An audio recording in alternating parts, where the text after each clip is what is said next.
Do you mind just like telling us a little bit about like your background? So what do you do and just like overall introduce yourself? I'm Dr. Matt Zakreski. I'm a clinical psychologist. I specialize in working with neurodiverse kids and teens and their families. And I grew up right here in New Jersey, in Fairhaven in Monmouth County. And my travels have taken me from North Carolina to Boston to Philadelphia. But now I live in Red Bank, so I moved a whole 2 miles west. So, everything comes full circle. And my job is a combination of doing therapy, doing advocacy. I give a lot of talks, I give a lot of trainings. I do writing when I can. I'm not very good at making time for that, but I'm working on it. And my favorite part of my job is talking to groups of students like you guys. So that's what I do. Um, uh, the- our next question is, what was your journey with balancing like work and life? Do you think you have a good work-life balance? And how is having a good work-life balance impacted your like mental health or just your health overall? I will I will say that for a long time, I was somebody who sort of fetishized the grind, right? Like, yeah, I work 60-hour weeks. I barely see my wife and friends. Yeah. And it's like, you know, and I knew up here that it wasn't really the best thing, but if you want the capital T, capital L, the life, like money fuels that. So there's a balance. But it wasn't until we had our first child, and my daughter Emerson turns 3 tomorrow, and that to me was such a drastic reorganization of the person I want to be, which thus fuels the professional I want to be, right? So, it's the sort of thing that at the time I was reading a book by Rachel Hollis.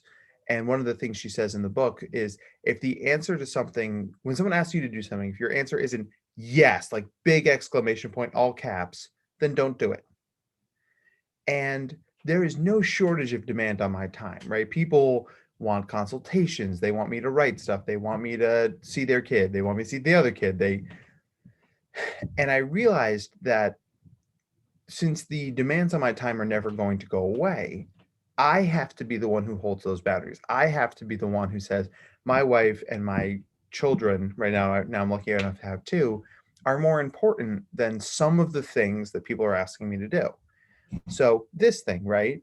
This was a big capital Y yes for me because I think the world of you guys, right? So this is a good use of my time. But I got an email earlier today, like, hey, could you just real quick, right? Right, like 1,000 words on what it's like to be gifted for an article for a newsletter that's due on Thursday.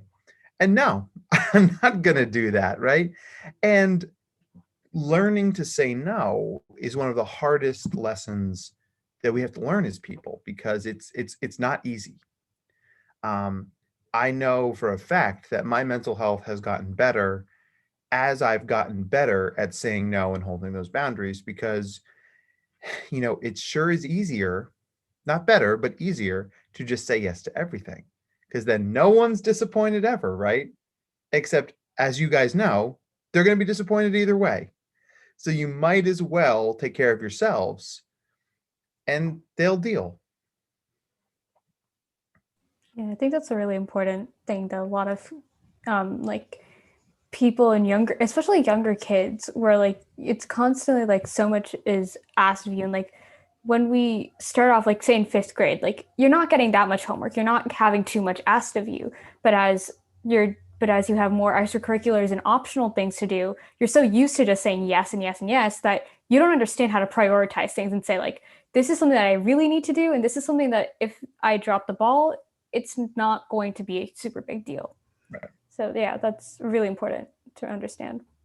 Yeah, it's one of those things that um, I actually, so in my office, which my son is currently napping in, which is why I'm down here in the basement, right? Balance of priorities. I have a sign that I actually made myself, and it says, "Just because someone's upset with the fact that you said no, doesn't mean it was the wrong choice." And I think for me, right, I'm seeing you guys nod, which makes me think this is maybe something you guys need to hear or learn or be reminded of, because that was a hard thing for me. I'm a people pleaser, right? So if someone says, hey man, like you should write this article, it'd be great for your career. Yeah, I'm not going to do that. Oh, I had heard that you were the sort of person who did stuff like that. I am the sort of person who does stuff like that, but that doesn't mean I'm going to say yes to everything. And dealing with that disappointment, and disappointment is a reasonable response to us saying no, doesn't mean we were wrong. And that is so important, which is why I have it up in my office, because it reminds me, but it also reminds my clients, right? It's a two-way street. Yeah, no, that's so important. I totally agree. So I'm just gonna ask a question, kind of transitioning more into the area of like sleep. So what are some of the reasons why people start sleeping less? And if you do, then when do you notice this issue kind of starting? Yeah. Oh, sleep. So to me, sleep is, there's a direct correlation between how smart you are and how poorly you sleep. And and it's not a perfect correlation, but one of the things that the more intelligent your brain is, your brain produces different amounts of serotonin, which is a neurotransmitter, at different times of day. And it's producing not enough serotonin at night. We need serotonin for regulating our mood, regulating our appetite, and regulating our sleep schedules. So our brains are actually working against us when it comes to sleep. So that's a thing. Like, let's ground this biology before we do anything else. Also, you guys are all in the teenage years of things, and your body is ready for super cliche cringy adulting to say your bodies are changing. But that means that your bodies are adapting to new levels of neurotransmitters, and they're growing in size, and so like that's going to disrupt your sleep as well. So we start to see really disrupted sleep between sixth, seventh, eighth, ninth grade, right? Somewhere in that corridor is when sleep tends to crater for kids your age. And so managing that becomes something that we must do, that people do a terrible job of making a priority. You ask 100 people, hey, do you need to sleep better? 100 people will say yes, right? But guess what? Very few of those people actually make it a priority. So what we need to do is think about how much sleep you need and back chain from there, right? The research is pretty clear. You can get by on 6 hours, 7 hours is better, 8 hours is ideal. So what do you need to do to get at least 6 hours, but preferably 7 or 8? And we start by saying, when do you need to get up to go to school? Add 7 hours to that. When do you need to start your nighttime routine? How long does that take? And back chain from that, right? And then when I say this to kids your age, they're like, well, that means I'm gonna have to start getting ready for bed at like 9:30. Yup. Right. And my rule of it is I call it one less. One less Netflix show, one less video game, one less TikTok, like one less YouTube video, right? If you do one less of something, and maybe sometimes that's one less extracurricular, one less book chapter in your book, right? But if you get into this mindset of the only way I'm going to accomplish the sleep thing is by doing one less, you start looking for areas where you can do one less of something. And it ends up being sort of almost like a treasure hunt, right? You can like sort of train your brain like, oh, this is actually something I can cut out. And now I'm starting my bedtime routine at 10, which means I'm getting like 7.5 hours of sleep, which is pretty darn good, right? So it's that back chaining thing of doing one less, and good sleep hygiene is going to roll from there. Another piece of this is, quick show of hands, guys. I'm not trying to call anybody out here, but who does homework on their bed? Yeah, so there's always a couple of hand raises. So I was very guilty of that as well when I was your age. So your bed really should be used for sleeping and maybe reading before bed, but that's really it. Like, and it's important to put that out there, because it's so easy to fall into the trap of I'm gonna lay on my bed and talk to my friend on the phone, or I'm gonna lay on my bed and watch YouTube, or I'm gonna lay on my bed and study calculus, right? But you want to train your body that my bed is a place where I relax and sleep. That is what I do there. And if you keep that space sacred, as it were, for lack of a better word, then when you're in the bed, your brain starts going, ah, this is the place where I fall asleep.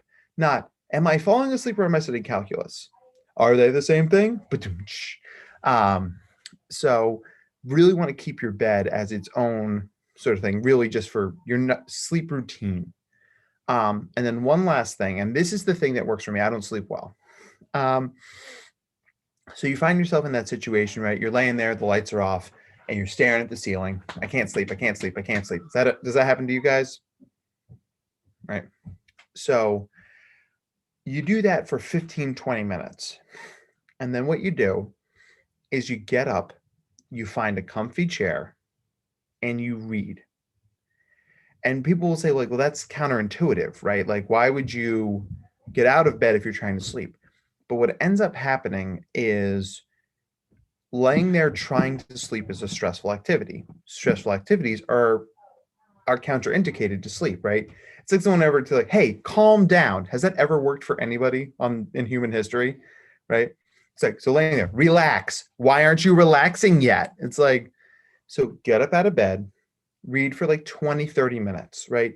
It's helpful if it's a book you've read several times. It's a comfort book, right? For me, Harry Potter, it's always a good one. Bill Simmons's Book of Basketball, that's the one I'm working through right now. And I have like my chair, it's actually in my office, and I have a little lamp. So when I can't sleep, I go in there, read for 20, 30 minutes. I feel myself starting to get sleepy again, right? Our body works on sleep cycles that are about 20, 30 minutes long. So the science behind this, right, is that we wait for one sleep cycle to pass. You start to feel sleepy, you turn off your light, you go back to bed, you try again. What you're going to find is you're much more likely to fall asleep in that moment, having like stopped and started again. And if it doesn't work, you wait 20 more minutes, you try it again. The idea is that to lose the battle to win the war is all about how we get back to sleep, right? Lying there like, why am I not sleeping? Is working against yourself. So do something that's calming and pleasurable out of the bed. 30 minutes later, you're going to find that you're much more likely to be able to do that. Okay, so this is kind of another question along those lines. Why is it important for young kids to have good sleeping habits, and how could this affect their mental health? Oh my goodness. So basically, and the science is so clear on this, everything flows from sleep. When you get a good night's sleep, you learn better. You're a better friend. You have more empathy. You have more access to your social skills. You have a higher resiliency factor. I mean, those all sound like things you want to have, right? There's even some evidence to suggest that sleeping better it's better for your skin, it's better for your hair, it's better for like not like having a cold, not having fewer headaches and migraines, right? I mean, like sleep, it really resets not only your brain but your whole body. So, this is the dragon on the top of the mountain for me. But by the time my career is over, I'm going to get a school to start sending kids to school at 9 a.m. because it's bonkers that we send you guys to school. What time does your guys' school start? Actually, it's really weird because our school starts at around 7:40, but our bus comes at 7 in the morning.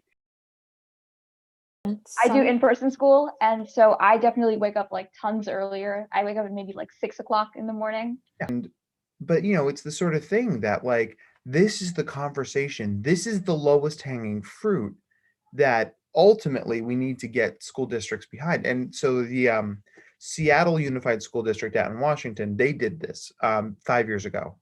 And what they have found is that their kids are happier, they're healthier, fewer mental health days, higher test scores, higher SAT scores. Not that we're going to die on that hill, but like these are all data points, and it's all saying, hey guys, more sleep means better kids. And you know what the biggest variable against changing schools is? Sports. Because sports are like, but our sports start at 3:30. So sports, so we can't do school the way we've always done school because sports. But quick question is that why we go to school? Is it, you know, and listen, I was played sports my whole life. I was that kid who's like, I have to leave history early. I have to get to my field hockey game or lacrosse or ultimate frisbee or whatever it was.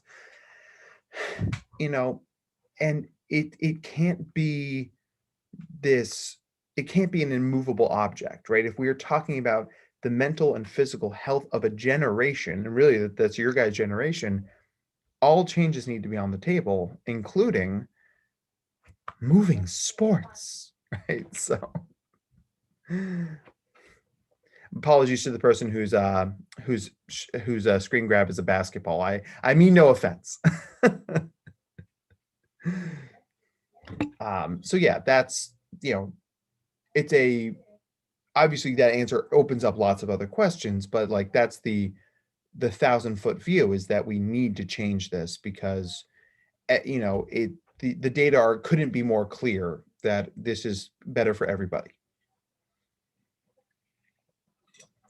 Okay, so now we're switching over to self-care. What are some ways that you can take care of yourself that would be helpful to learn at an earlier age? When someone asks you guys to do something you don't want to do, how do you handle that?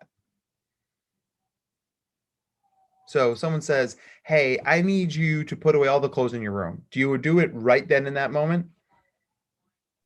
Not 5 usually. minutes. Right. Yes, it gets punted to what I like to call the magical land of later. Because in the magical land of later, that's where all the things get done, right? And listen, I can make that joke with you guys because I was you once upon a time, right? And here we are having this conversation now in 2021, which means it hasn't really gotten better. So when it comes to self-care, it can't live in the magical land of later because things in the magical land of later never get done. So the biggest thing we do is you have to treat that time as sacred. And what it needs to be is, okay, so let me take a quick step back for a second. So there are 4 kinds of things we do. There are demand tasks. Demand tasks largely are school, right? There is structured extracurricular activities, right? Structured extracurricular activities are your band, theater, field hockey, soccer, dance, jazz band, martial arts, right? Because yes, it's extracurricular, but it's structured. You go to a place, two people tell you what to do, then you go home. And then there's unstructured extracurricular time, which is you got to do your homework, you got to study, you got to write, all that stuff, right? It's no one's telling you exactly how to do it, but it is time you have to set aside to do those things. And then there's unstructured free time. And in a world where we are grinding our middle school and high school students into dust, we can guess which one doesn't get done, right? It's the unstructured free time. And and it's funny, this is so tied up in the great screen time debate. Well, my child is watching YouTube and screen time. It's like, yes, right? Because your kid has been on doing stuff from 6 a.m. and now it's 8 p.m. and they need 20 minutes to watch their favorite thing on YouTube, or they're going to turn into goo. And parents are like, but screen time, I don't care, right? Whatever your guys' self-care thing is, whatever the thing is that lets you turn your brain off and feel good for a little bit, that is the thing, right? And that time has to be built in concrete into your schedule, that this is the time where I do the thing. If you want to stare at the wall for 20 minutes every night, do it, right? Oh, like own it. If you want to go for a walk, if you want to play Pokemon Go or Animal Crossing or fill in video game here, right? I don't care what it is, but that time is sacred time. That time has to be a part of your schedule. And then when adults push back and they say, well, but like you get to do dance. Dance isn't school. No, but dance is a very demanding activity, as is Girl Scouts or Boy Scouts, as is cheerleading or marching band, or fill in the activities here. And I bet that if we did like extracurricular bingo right now between the 8 of you guys, we would get pretty much everything under the sun, from science club to debate club to, right, like curing cancer in your basement on weekends. And that's awesome. Don't stop doing those things. But we need to anchor out a time that says, hey, this is the time where I don't have to do anything. I have unstructured time, because that unstructured time allows your brains and your bodies to rest. So like this is Dr. Matt saying, go watch Netflix. If that's the thing that calms you down and makes you relax for a little bit, then you have a doctor's permission to watch Netflix. That's like the coolest thing I've ever said, right? You know, but it's important, guys. Yeah, and like adding on to the part where you said that we would probably melt into a puddle of goo if we didn't have these things. What are some effects of not having self-care or like proper time for that sort of thing?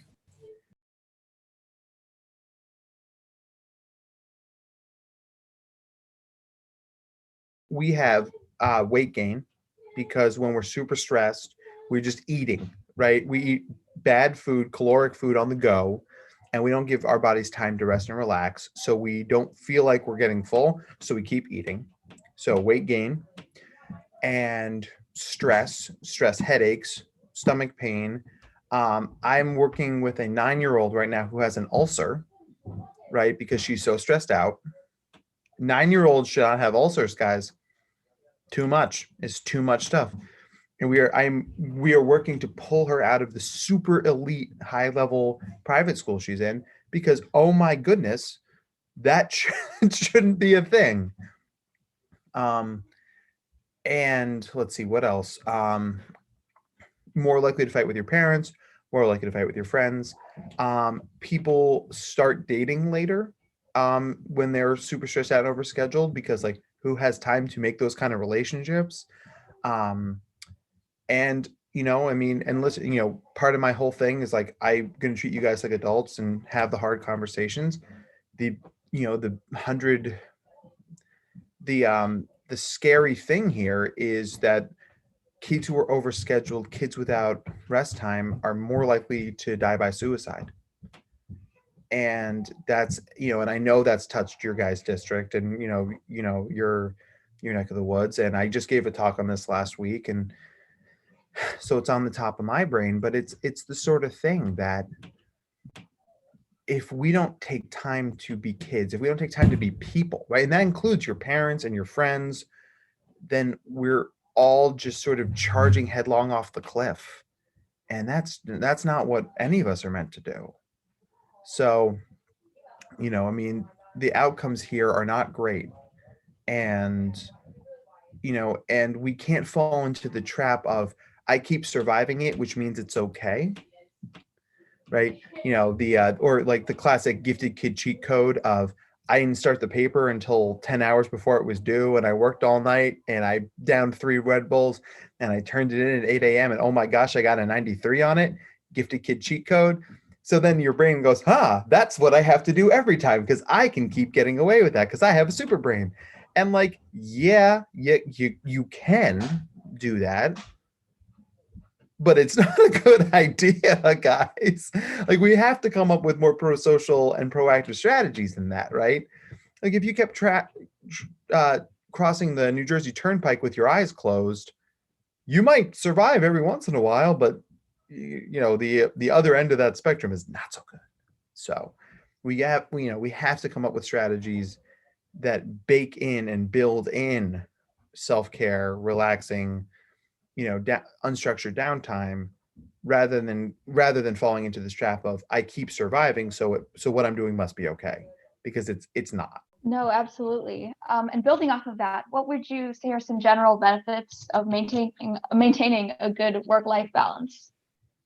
So good work-life balance, it not only feeds our souls, right? It makes us more complete people. We cannot survive on another AP class or another extracurricular alone. We have to have hanging out. We have to have talking on the phone. We have to have playing video games or walking around or doing those things. Like, that actually rounds us out, because being able to relax is a skill. And if we don't learn that skill when we're younger, it is awfully hard to learn it when we're older because the demands on you guys are only going to increase. You know, high school is harder than middle school, college is harder than high school, graduate school's it's harder than college. I mean, these things happen, you know, and then you get into partners and friends and children and pets and right? We got to learn it now. So, um, you know, the outcomes of a good self-care routine are, you know, you're physically healthier, you're mentally healthier, you have better relationships, um, you're more likely to go to the doctor, you're more likely to go to the dentist, you're more likely to see your therapist. These are all good things, right? You're seeing the people whose jobs it is to help keep you safe, happy, and healthy and sane, that's priority, right? That's got to be our priority. I can't tell you how many kids I talk to, many of them from your neck of the woods, who are like, I would have loved to see my therapist this week, but I have Taekwondo or Girl Scouts or Model UN, or and I'm like, no, the therapy is the priority, right? Model UN will survive without you for one session a week, I promise. And there's that like like I but I can't be the person who says no. And I'm here telling you, you can be, and dare I say, you have to be. You know, the people who break this cycle are you guys. And listen, like if and whatever adults listen to this or hear these words, like I'm asking them to help us change, right? Like, I mean, adults are the key holders. They hold a lot of power, but you guys have so much more power than well, if I was talking to 8 regular kids, I would say you guys didn't know how much power you have, but I have a feeling you 8 know how much power you have, right? So I'm saying that like you can do this. One of my fundamental rules is I never ask anybody to do anything they can't do. You may not think you can do it, but trust me, I believe in you, right? And I will have this conversation with you, for you, and on your behalf with anybody who stands in your way. Because I'm not thinking about you guys surviving 7th or 8th grade. I'm thinking about you guys being happy, healthy, functional adults 2 years from now, 10 years from now, 20 years from now.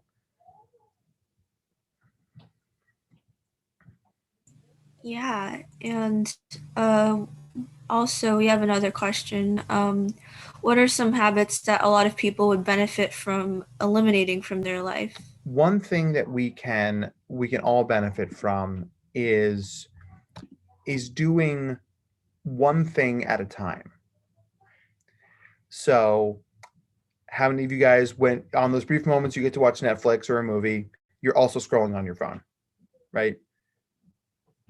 Yeah, I mean, listen, I'm guilty of it too. And like to a certain extent, it's fine. Right? If that's bringing you joy, if you got The Office on repeat for the third time, fine, right?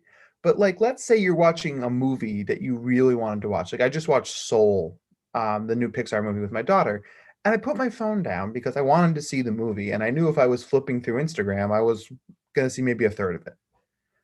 It's so easy because A, because you're smart, B, because we're so overwhelmed, and C, because there's no shortage of stuff we have to do to talk ourselves into the thing that we can do multiple things at the same time, right?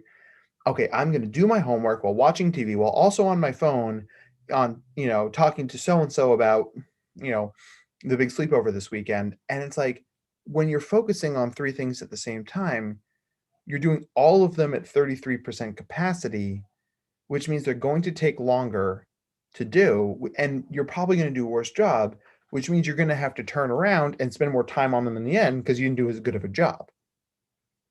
The research is pretty clear on this. You you break your day into an hour chunk, 45 minutes of work, right? I'm going to finish my English. I'm going to just do my English right now for 45 minutes.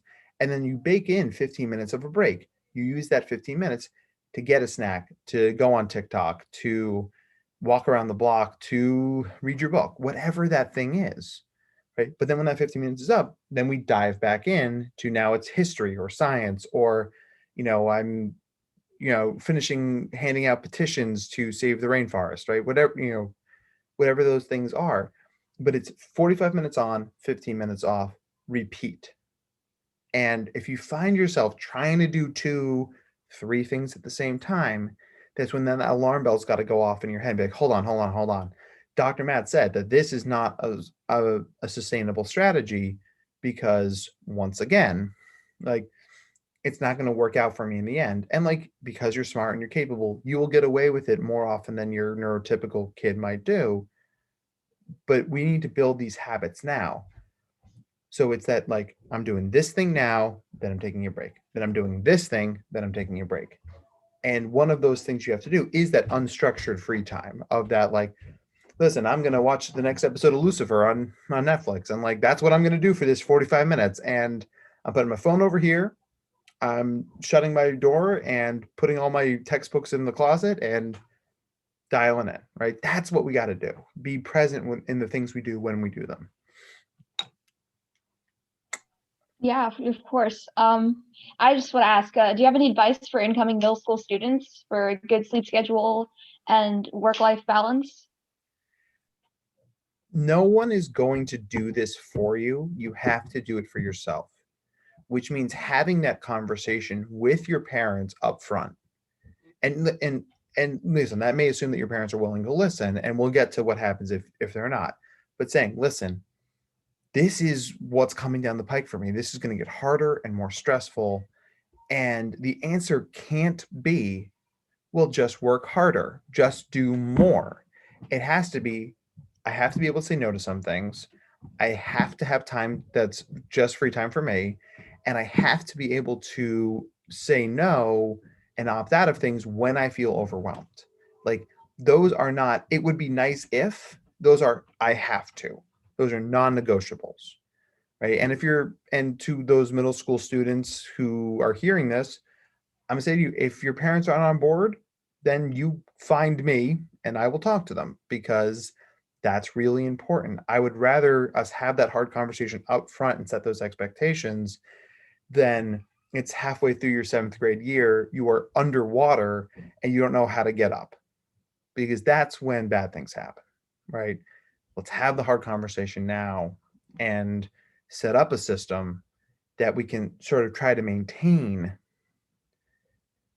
and keep you there in a healthier state than like trying to build the plane as we fly it later on. It's also really important, and I think this starts with you guys, the creating the mindset, creating the culture of open communication around struggle. You know, like I'm growing up in Fairhaven, right? Very similar district, right? High achieving, competitive, cutthroat, you know, kids would come to school with broken ankles. Like, I can't miss my AP Spanish. It's like, you have a broken ankle. Go home. Que lastima, right? Like, I mean, come on. Like that, like we have to create a culture of humanity, right? I mean, and I'm really passionate about this because the change has to be grassroots. It has to be kids taking care of other kids. And I guarantee you this. If you miss a Model UN practice next week, that's not going to be the reason you don't get into Harvard. It's not. It doesn't work that way. And the culture of fear and the hamster wheel of hell that we find ourselves on, like, must do the next thing, must do the next thing, must do the next thing, is driving this burnout, is driving these poor mental health outcomes, is driving, just all the pain and stress that we see in the hallways of every middle school and high school in America. And it's trickling down to the elementary schools, right? Like I told you guys about the 9-year-old I work with. So, this is the sort of thing that you're never, ever, ever, ever, ever going to hear me say, do more stuff, guys, because you've already done too much. You're already doing too much.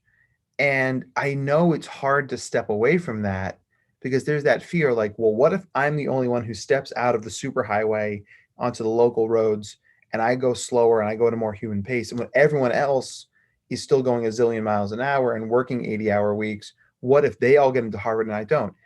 And what I'm going to tell you is then you don't want to go to Harvard.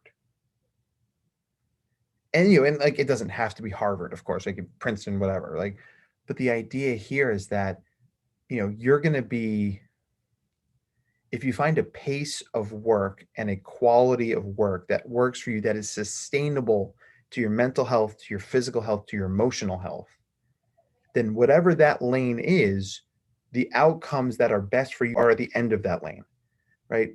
I tell this story all the time. You know, super high achieving kid. I got into Brown. I got into the University of Richmond, Villanova, University of Virginia, Wake Forest, which is where I ended up going. And at the time, right, like Wake Forest, I think was the third ranked school I got into. Like Brown and the University of Virginia were both higher ranked. And in my super competitive district, people were like, but how could you go to not the best school? Because it wasn't the best school for me, right? Do you want to have the best resume of any high school or any middle school or high school student in the country, or do you want to have the best resume for you? I guarantee you that if you are sprinting from thing to thing to thing to thing all week, when it comes time to actually put those things on a piece of paper to talk about college, you're going to be so burned out on them that you're not going to be able to use them in the best possible way.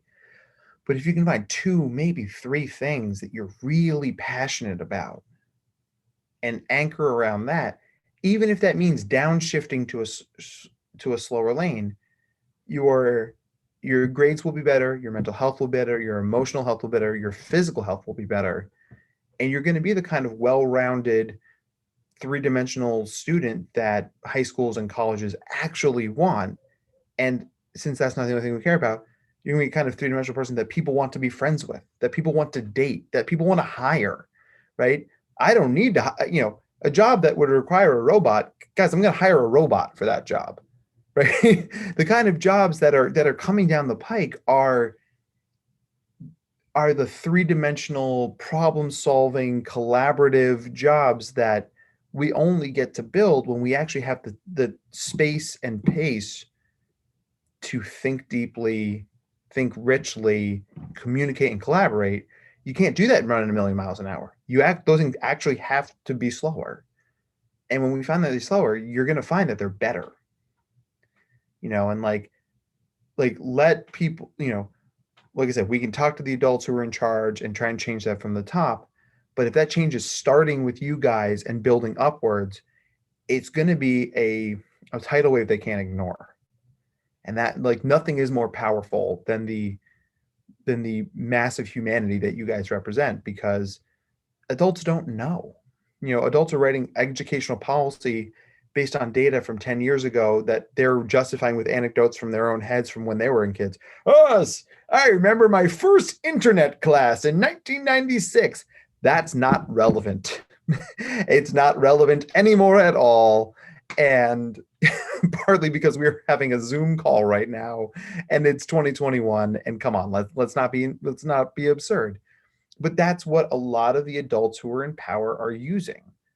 And when you want to be right, you're going to find out that you're right. So we just need to present the larger, more compelling argument that they're wrong.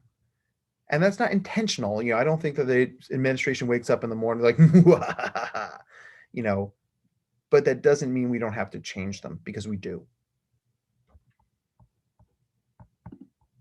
Yeah, I think that's all of the questions that we have planned to